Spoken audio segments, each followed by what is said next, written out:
No sooner than the man disadvantage was revealed, Team W scores yet another goal and take the lead, 4-3. The entire Team Z is shocked and confused as to what they must do now, and they have very little time to score the next goal.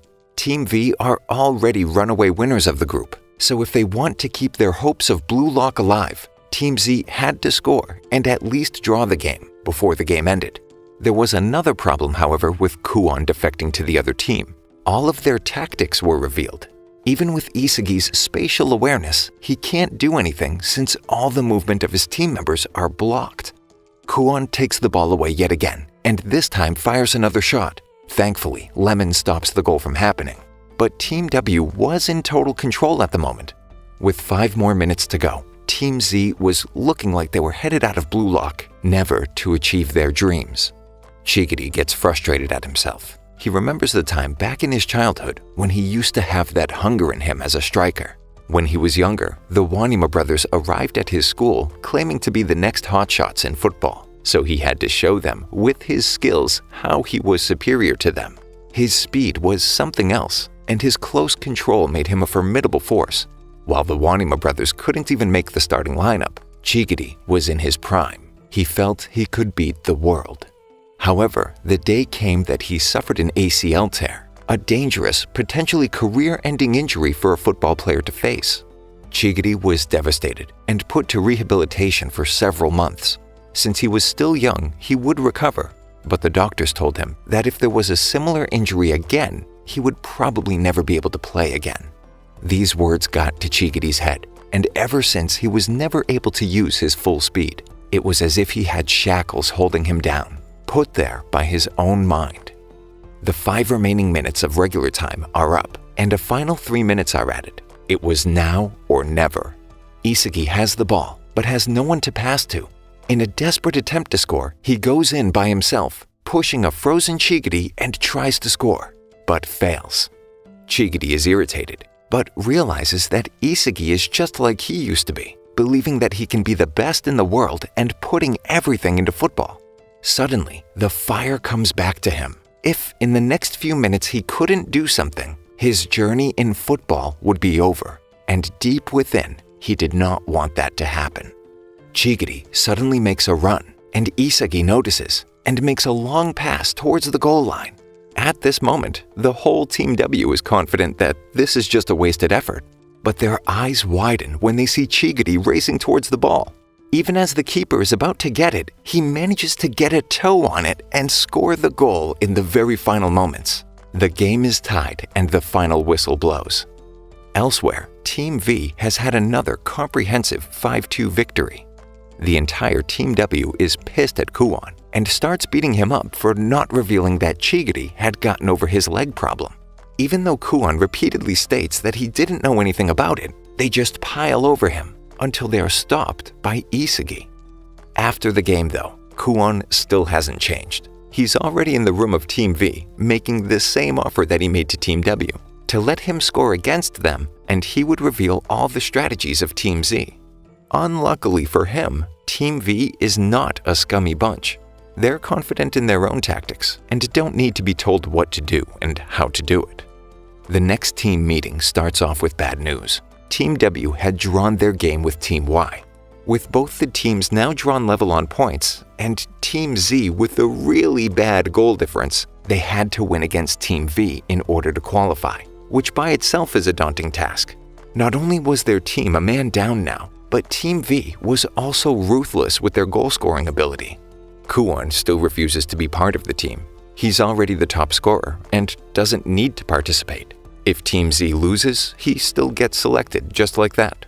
Lemon explains that the strongest players from Team V, the Deadly Trio, had scored 18 goals in 3 games already. Zantetsu Tsurugi has 5 goals. Reo Mikage managed to score 6 goals. And Seishiro Nagi was running away with it, 7 goals in 3 games.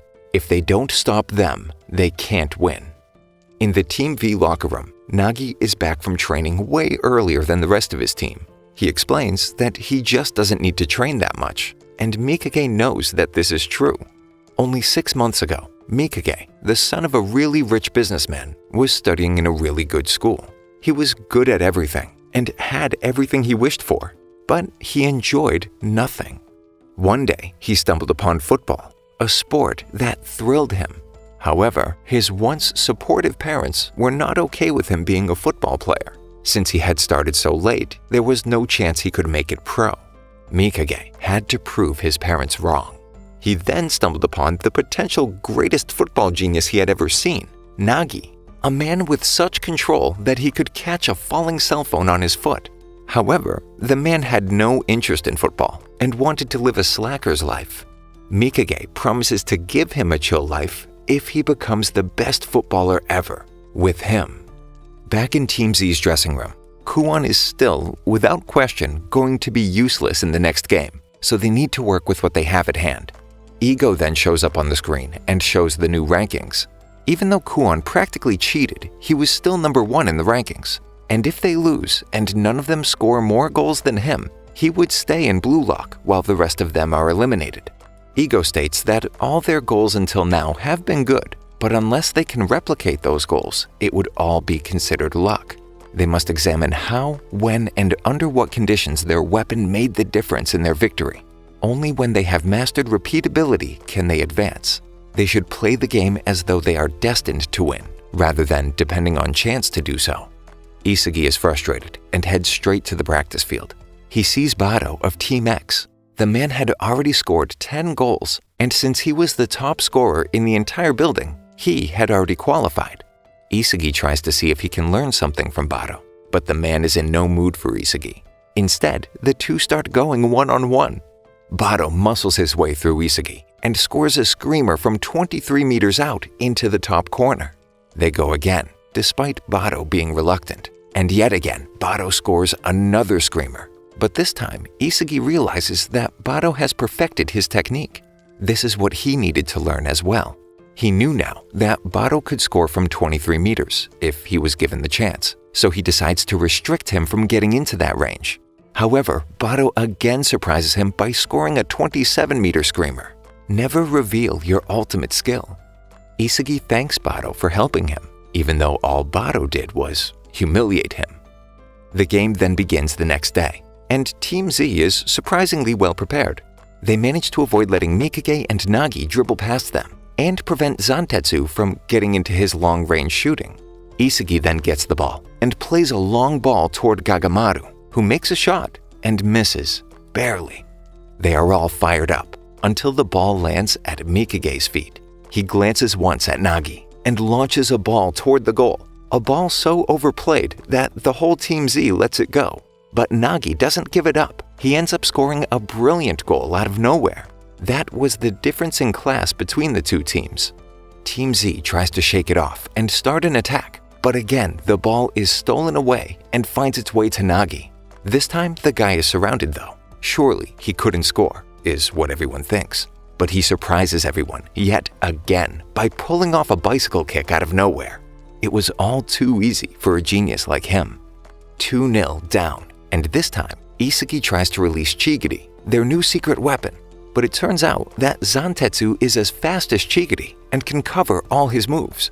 The man swipes the ball from Chigiri and launches a counter, scoring a phenomenal goal from far out.